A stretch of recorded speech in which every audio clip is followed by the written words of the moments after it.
अस्सलाम वालेकुम, मैं हूं मोहम्मद अख्तर और आप देख रहे हैं medicine info YouTube channel. Viewers, आज हम बात करेंगे नाक के बंद होने के बारे में कि नाक क्यों बंद हो जाता है, किस वजह से बंद होता है, नाक के बंद होने के क्या नुकसानात होते हैं और बंद नाक को कैसे खोला जाए ताकि सांस लेने में आसानी पैदा हो सके या नज़ले जुकाम का खात्मा हो सके। तो इसके बारे में आज हम तफसीली बात करेंगे। तो व्यूअर्स, वीडियो शुरू करने से पहले आपसे छोटी सी गुजारिश है कि आप मेरे चैनल को सब्सक्राइब कर दें और साथ में दिए गए घंटी के बटन को भी दबा दें। वीडियो को शुरू से लेकर आखिर तक जरूर देखिएगा ताकि आपको इस वीडियो की मुकम्मल समझ आ सके। तो व्यूअर्स, नाक इंसानी जिस्म का वो हिस्सा है जो ऑक्सीजन को फिल्टर करने का काम करता है। मतलब फेफड़ों में जाने वाली ऑक्सीजन को हर किस्मी जरासीम और धूल मिट्टी से साफ करके फेफड़ों तक पहुंचाने का काम करता है। नाक के अंदर मौजूद बाल भी हवा को साफ करने का काम करते हैं।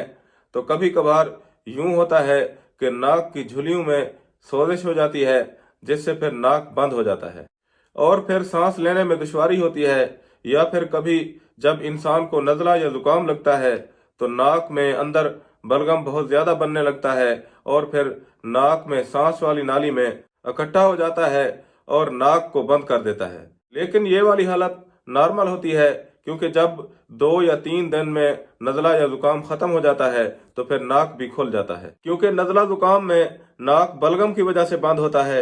अक्सर आपने मुशाहिदा किया होगा कि नज़ला जुकाम के दौरान जब हम सोते हुए करवट लेते हैं तो हमारा नाक बंद हो जाता है।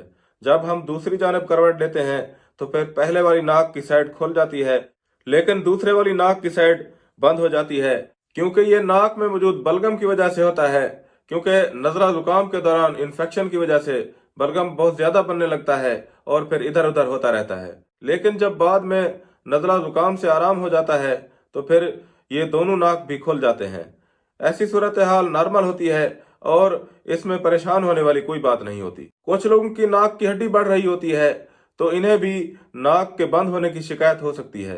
तो ऐसे लोगों को किसी डॉक्टर से मशवरा करना चाहिए। इसके अलावा अक्सर औकात सांस के मरीजों को या अस्थमा के मरीजों को भी नाक के बंद होने की शिकायत होती है और फिर ये लोग नाक के रास्ते सांस नहीं ले पाते, क्योंकि नाक में सांस लेने के रास्ते झुर्रियों में सोजिश हो जाती है, जिसकी वजह से नाक से सांस लेना दुश्वार हो जाता है।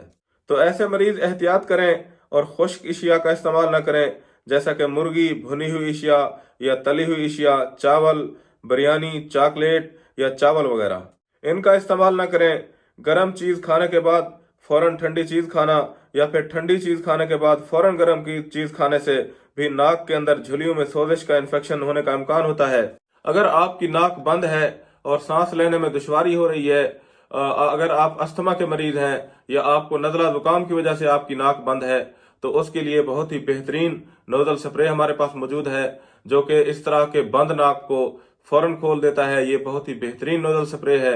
अगर इसके इस्तेमाल के बारे में बात करें तो ज़ैनोसिन नोजल स्प्रे जो है ना, इसको इस तरह डब्बी से निकाल कर इसकी सील को, इसके ढक्कन को खोल कर नाक में इस साइड से भी 2-2 कतरे डालने हैं, इस साइड से भी 2-2 या 3-3 कतरे डालने हैं। तो इसके 2-2 या 3-3 कतरे दोनों साइडों में डालने हैं।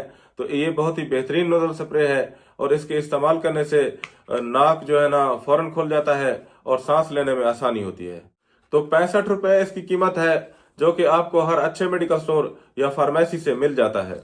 तो यहाँ पर इस वीडियो का इख्तिताम करते हैं और उम्मीद है कि आपको ये वीडियो पसंद आई होगी। अगर आप इस वीडियो से मुतालिक अपनी राय देना चाहते हैं तो नीचे कमेंट सेक्शन में आप अपनी राय जरूर दीजिएगा। अगर आप चाहते हैं कि इस तरह की इंफॉर्मेटिव वीडियोस की नोटिफिकेशंस आप तक पहुंचती रहें तो मेरे चैनल को सब्सक्राइब कर दें। शुक्रिया। अल्लाह हाफिज।